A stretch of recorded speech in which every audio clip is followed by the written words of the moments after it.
ಎಲ್ರಿಗೂ ನಮಸ್ಕಾರ ಸ್ನೇಹಿತರೆ. ಮೊದಲನೇ ಬಾರಿಗೆ ನೋಡ್ತಾ ಇರೋರು ಕೂಡಲೇ ಸಬ್ಸ್ಕ್ರೈಬ್ ಮಾಡಿ, ಹಾಗೆಯೇ ನಿಮ್ಮೆಲ್ಲ ಸ್ನೇಹಿತರಿಗೂ ಶೇರ್ ಮಾಡಿ. ಒಂದು ಕೋರ್ಟ್ ಹಿಯರಿಂಗ್ ಕಾಪಿ ಅವೈಲೇಬಲ್ ಇದೆ. That is 56 reservations case. The next hearing date is 2 March ಅಂತ ಇದೆ.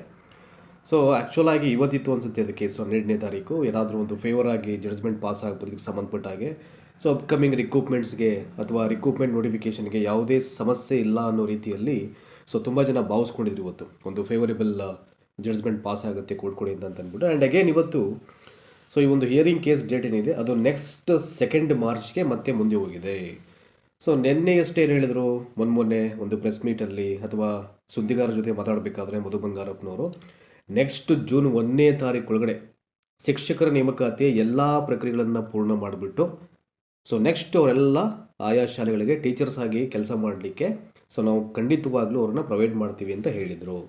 ಅವ್ರು 2 ದಿನ ಆಯಿತು ಹೇಳಿ. ಈಗ ನೋಡಿ, ಇವತ್ತು ಕೋರ್ಟ್ ಹಿಯರಿಂಗ್ ಕೇಸು ಈಗೇನು ಮುಂದೆ ಹೋಗಿದೆ ಅಂದರೆ ಆ್ಯಕ್ಚುಲಾಗಿ ಇದು ಏನಾಗ್ತಾಯಿದೆ ಅಂತಂದರೆ ಒಂದೊಂದು ತಿಂಗಳು ಅಥವಾ 2 ಮಂತ್ಸ್ ಇದು ಮುಂದೆ ಹೋಗ್ತಾ ನೇಮಕಾತಿಯ ಪ್ರಕ್ರಿಯೆಗಳು ಡಿಲೇ ಆಗ್ತಾ ಬರ್ತಾ ಇರುತ್ತೆ. ಸೊ ಇದನ್ನು ಸೊ ಆಸ್ಪಿರೆಂಟ್ಸು ಅರ್ಥ ಮಾಡ್ಕೊಳ್ಬೇಕು. ಈಗಾಗಲೇ ಪಾಪ 11ನೇ ತಾರೀಕಿಂದ ಸೊ ಫ್ರೀಡಮ್ ಪಾರ್ಕಲ್ಲಿ ಸೊ ಬೃಹತ್ ಒಂದು ಮಟ್ಟದಲ್ಲಿ ಒಂದು ಪ್ರತಿಭಟನೆಯನ್ನು ಹಮ್ಮಿಕೊಂಡಿದ್ದು, ಅದು ತುಂಬ ಜನ ಅಲ್ಲಿ ಬಂದು ಸೊ ಭಾಸ್ಕರ್ ರಾವ್ ಸಾಹೇಬರಾಗಿರ್ಬೋದು ಅಥವಾ ಬೇರೆ ಬೇರೆ ರೆಪ್ರೆಸೆಂಟೇಟಿವ್ಸ್ ಆಗಿರ್ಬೋದು ಅವರೆಲ್ಲ ಮಾತಾಡಿದ್ದಾರೆ. ಅದನ್ನೆಲ್ಲ ವಿಡಿಯೋ ಕೂಡ ಅಪ್ಲೋಡ್ ಮಾಡಿದ್ವಿ ನಾವು, ಅದು ನೀವೆಲ್ಲ ನೋಡಿದ್ದೀರ ಈಗ.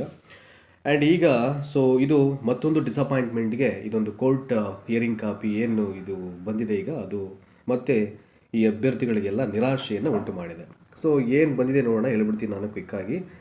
High court of Karnataka so principal bench at Bangalore ಅಂತ ಇದೆ.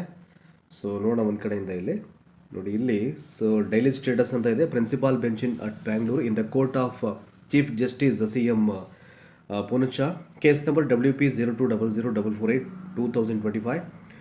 Mahendra Kumar Mitra so versus the secretary so date 12/12/2006 ಅಂತ. ಅಂದರೆ ಯಾರ್ಯಾರ ನಡುವೆ ಅದು ನಿಮಗೆ ಗೊತ್ತೇ ಇದೆಯಲ್ಲ. ಸೊ ಕೋರ್ಟ್ ಹಿಯರಿಂಗ್ ಕೇಸಸ್ ಎಲ್ಲ ಹೇಗೆ ಕಂಡಕ್ಟ್ ಆಗುತ್ತೆ ಅಂತ ಅಂದ್ಬಿಟ್ಟು ಆ್ಯಕ್ಚುಲಾಗಿ ಇವತ್ತಿತ್ತು ಡೇಟ್ ಅಂತ ಅದು. ಸೊ ಈಗೇನಾಗಿದೆ, ಅರ್ಜೆಂಟ್ ಆಗಿದೆ ಈಗ. ಸೊ ಅಂದರೆ ಮತ್ತೆ ಪೋಸ್ಟ್ಪೋನ್ ಮುಂದಕ್ಕೆ ಅಂತ ಈಗ ಶಾರ್ಟ್ ಆರ್ಡರಲ್ಲಿ ಸೊ ಅರ್ಜೆಂಟ್ ಆಗಿದೆ. ದ ಹಿಯರಿಂಗ್ ಇಂಟರ್ಲೊಕ್ಯಾಟರಿ ಅಪ್ಲಿಕೇಶನ್ ಅಂತ ಏನೋ ಇದೆ ಇಲ್ಲಿ ಅಂದ್ಬಿಟ್ಟು ಒಂದು ಸ್ಟೇಟ್ಮೆಂಟ್ ಅದು is belongs to the court sentence ಅವೆಲ್ಲವೂ ಕೂಡ.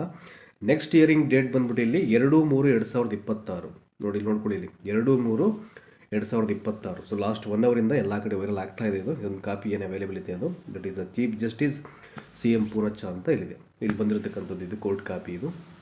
ಸೊ ಇದು ಏಕೆಂದರೆ ಯಾರು ಇದಕ್ಕೆ ಐ ಥಿಂಕ್ ಶ್ರಮ ವಹಿಸಿ ಬೇಗ ಇದೊಂದು ಕೇಸನ್ನ ಇತ್ಯರ್ಥ ಮಾಡಿ ರಿಕ್ರೂಟ್ಮೆಂಟ್ಸನ್ನು ಮಾಡಬೇಕು. ಸೊ ಅವರೇ ನಿರಾಶೆಯನ್ನು ತೋರಿಸಿದಾಗ ಅಲ್ಲೇನಾಗುತ್ತೆ, ಆ ಕಡೆ ಒಲವನ್ನು ಕಡಿಮೆ ಮಾಡಿದಾಗ ಸೊ ಇದು ಹಿಂಗೆ ಹೋಗಲಿ ನಮಗೆ ಆಗಬೇಕು, ಸೊ ಯಾರು ಏನಾದರೆ ಇವ್ರಿಗೇನು ಅಂತಕ್ಕಂಥ ಈ ರೀತಿಯ ಹಗುರವಾದಂಥ ಒಂದು ಭಾವನೆಯನ್ನು ತೋರಿಸ್ದಾಗ ಏನಾಗುತ್ತೆ, ಸೊ ಲಕ್ಷಾಂತರ ಅಭ್ಯರ್ಥಿಗಳಿಗೆ ಅವ್ರು ಏನಾಗಬೇಕು, ಯಾವ ನೇಮಕಾತಿ ಪರೀಕ್ಷೆಯನ್ನು ಫೇಸ್ ಮಾಡಬೇಕು, ಸೆಟಲ್ ಆಗಬೇಕು, ಸರ್ವಿಸ್ ಮಾಡಬೇಕು ಅಂತಕ್ಕಂಥ ಒಂದು ಆ್ಯಂಬಿಷನ್ ಇಟ್ಕೊಂಡಿರ್ತಾರೋ ಅವರಿಗೆಲ್ಲ ಖಂಡಿತವಾಗ್ಲೂ ಡಿಸಪಾಯಿಂಟ್ ಮಾಡ್ದಂಗೆ ಆಗುತ್ತೆ. So this is example. ಇದು ಒಂದು ಉದಾಹರಣೆ ರೀತಿಯಾಗಿ ಇದೊಂದು ಕಾಪಿ ಬರ್ತಾ ಇದೆ ಈಗ. ಅವ್ರು ಹೇಳ್ತಾ ಇದ್ರಲ್ಲ, ಈಗ ಅವ್ರು ಮಾತಾಡಬೇಕಾದ್ರೆ ಮಧು ಬಂಗಾರಪ್ಪನವರು 6% ಏನು ಪ್ರಾಬ್ಲಮ್ ಇಲ್ಲ, ಅದು ಮಾಡ್ಬೋದು. ಬಟ್ ಇನ್ನೊಂದು ಬರಬೇಕದು ಕೋರ್ಟ್ ಕೇಸು, ಅದು ಬಂದ ತಕ್ಷಣ ನಾವು ಇಮಿಡಿಯೇಟ್ ಟೇಕ್ ಆಫ್ ಮಾಡ್ತೀವಿ ಅಂತ. ಬಟ್ ಈಗ ಏನಾಗ್ತಿದೆ, ಮುಂದೆ ಹೋಗ್ತಾ ಇದೆಯಲ್ಲ ಅಲ್ವಾ.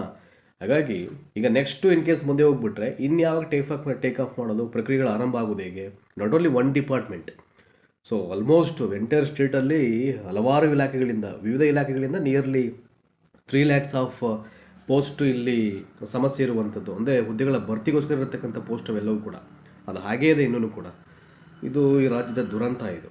ಏಕೆಂದರೆ ಸೊ ಬಂದ್ ಗೌರ್ಮೆಂಟ್ ಎಲ್ಲ ಹಳೆ ಗೌರ್ಮೆಂಟ್ ಬಗ್ಗೆ ಟೀಕೆ ಮಾಡಿಕೊಂಡು ಅದರಲ್ಲೇ ಕಾಲ ಕಳೆದುಬಿಟ್ರೆ ಇದು ಐ ಥಿಂಕ್ ಯಾರಿಗೂ ಕೂಡ ಸರಿಯಾದ ರೀತಿಯಲ್ಲಿ ಜಸ್ಟಿಸನ್ನು ರೂಲಿಂಗ್ ಪಾರ್ಟಿಯವರು ಪ್ರೊವೈಡ್ ಮಾಡಲಿಕ್ಕಾಗಲ್ಲ. ದಿಸ್ ಇಸ್ ದ ಒಂದು ಬಿಗ್ಗೆಸ್ಟ್ ಸಮಸ್ಯೆ ಇದು ಅವ್ರ ಕಡೆ ಇರತಕ್ಕಂಥದ್ದು. ಹಾಗಾಗಿ ಇದನ್ನು ಬಗೆಹರಿಸ್ಬೇಕು ಫಸ್ಟ್ ಆಫ್ ಆಲು. ಸೊ ಗೊತ್ತಿಲ್ಲ, ಇದು ಈ ರೀತಿಯ ಪ್ರತಿಯೊಂದು ಕಾಪಿ ನೋಡಿದಾಗಲೆಲ್ಲ ಖಂಡಿತವಾಗ್ಲೂ ಎಲ್ಲರಿಗೂ ಹರ್ಟ್ ಆಗೇ ಆಗುತ್ತೆ. ಇದು ಹಿಯರಿಂಗ್ ಕೇಸ್ ಕಾಪೀಸ್ ಎಲ್ಲ ಯಾವಾಗ ಇತ್ಯರ್ಥ ಆಗೋದು, ಏನು ಕತೆ ಇವೆಲ್ಲ ಅಂತಂದ್ಬಿಟ್ಟು. ಹಾಗಾಗಿ ವಿಧಿ ಇಲ್ಲ, ಇದು ಬಂತು, ಇದು ಇನ್ಫಾರ್ಮೇಷನ್, ಇದೊಂದು ಕಾಪಿ ಯಾವಾಗ ಅವೈಲೇಬಲ್ ಆಯಿತು ಇದನ್ನು ಹೇಳಲೇಬೇಕಿತ್ತು. ಸೊ ನಮ್ಮ ವಾಹಿನಿ ಕಡೆಯಿಂದ ಹೇಳೋ ಪ್ರಯತ್ನ ಅಂತೂ ಆಗಿದೆ. ಸೊ ನೆಕ್ಸ್ಟ್ ಹಿಯರಿಂಗ್ ಡೇಟು ಈಗ 2/3/2026 ನೆಕ್ಸ್ಟ್ ಮಂತ್, ಇನ್ನೊಂದು 20 ದಿನ ವೆಯ್ಟ್ ಮಾಡಬೇಕು. ಅದು ಏನಾಗುತ್ತೆ ಕತೆ ಸೊ ನೆಕ್ಸ್ಟ್ ಗೊತ್ತಾಗುತ್ತೆ.